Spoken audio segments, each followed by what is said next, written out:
apakah untuk memahami apakah seseorang pada saat melakukan tindakan tersebut, dia dalam keadaan kejiwaan yang tenang, apakah perlu juga mengetahui latar belakang atau motif mengapa seseorang melakukan tindakan tersebut, dan apakah kemudian motif tersebut menjadi bagian penting yang harus dibuktikan untuk mengukur tadi keadaan tenang dalam konteks kejiwaan si pelaku dalam kaitannya dengan elemen berencana di dalam ketentuan 340. Silakan. Baik, mohon izin yang mulia.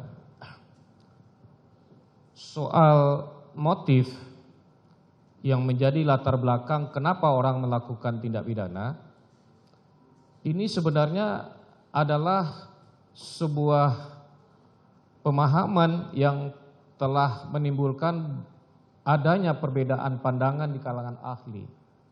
Ada yang mengatakan bahwa soal motif itu tidak perlu diungkapkan dan tidak relevan untuk diungkap, tapi tidak sedikit juga yang menganggap bahwa motif itu adalah sesuatu hal yang perlu dalam kaitannya dengan pembuktian dan dalam kaitannya juga dengan pemidanaan.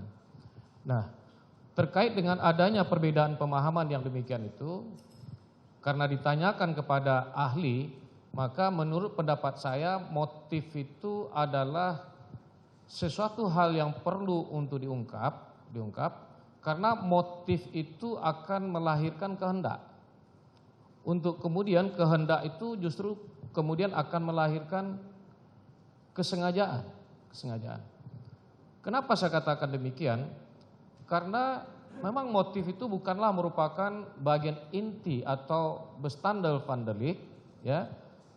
Yang bestandel van deliknya adalah unsur dengan sengaja, unsur kesalahan. Akan tetapi kesengajaan itu bukanlah sesuatu hal yang ada begitu saja. Kesengajaan itu bukanlah sesuatu yang turun dari langit dalam tanda petik. Akan tetapi ada peristiwa, ada yang melatar belakangi kenapa orang melakukan suatu perbuatan dengan sengaja.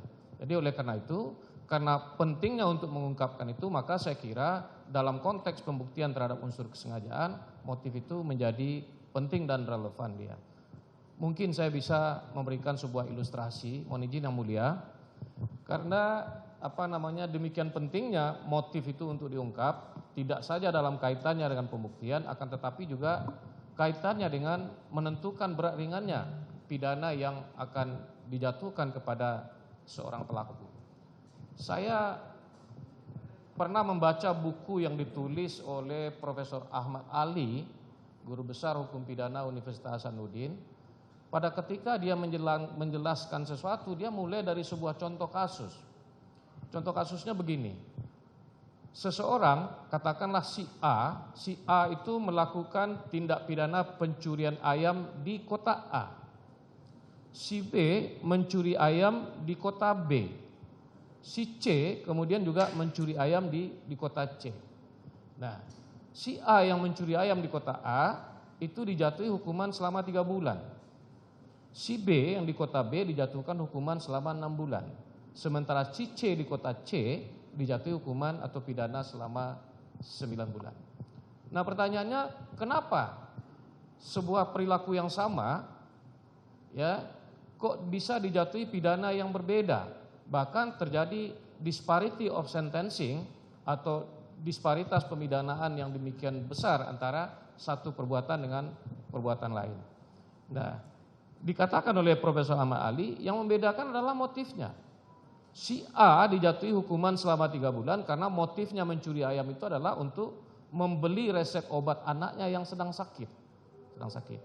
Sedangkan si B yang mencuri ayam di kota B, mencuri ayam itu adalah disebabkan karena dia sudah berjanji dengan calon pacarnya untuk ditraktir atau menonton atau kemana, karena dia tidak punya uang, dicurinya ayam tetangga. Sehingga dengan demikian atas dasar motif itu dia dijatuhi hukuman selama 6 bulan. Tapi si C di kota C, dia mencuri ayam motifnya atau disebabkan karena dia sedang kecanduan, ketagihan narkotika.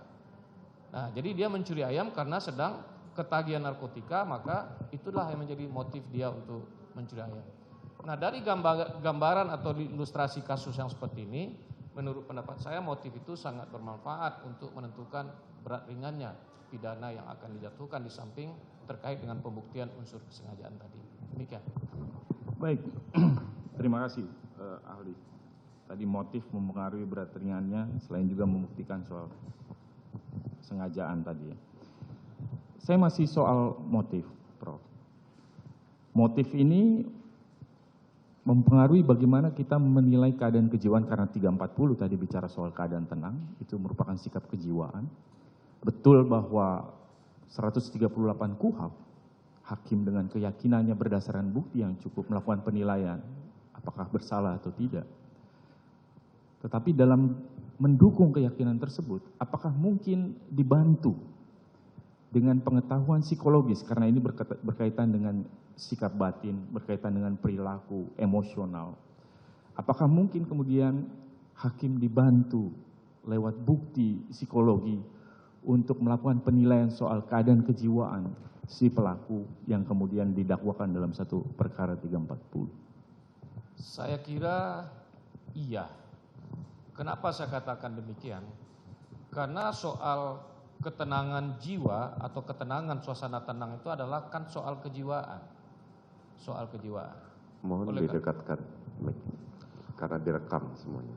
Oleh karena itu, untuk memberikan pemaknaan terhadap atau untuk memberikan penilaian terhadap seseorang apakah dia berada dalam suasana kejiwaan yang tenang atau tidak, tentu yang bisa menjelaskan adalah ahli psikologi, termasuk psikologi forensik di situ. Nah, kemudian terkait dengan apa yang tadi saudara penasihat hukum kemukakan mengenai masalah aspek psikologi itu, sebenarnya hakim itu sendiri adalah juga, mohon izin yang mulia, adalah orang yang juga sebenarnya bisa memahami aspek psikologi itu. Bahkan di negara-negara yang sistem peradilan pidananya sudah demikian maju, seperti di Amerika, ya, itu hakimnya belajar psikologi. Dia tahu sebenarnya apakah orang ini berbohong atau tidak. Artinya untuk membantu, untuk mengkonfirmasi dengan alat canggih yang ada hari ini, lie detector itu. Nah, saya kira hakim juga memahami aspek psikologi itu.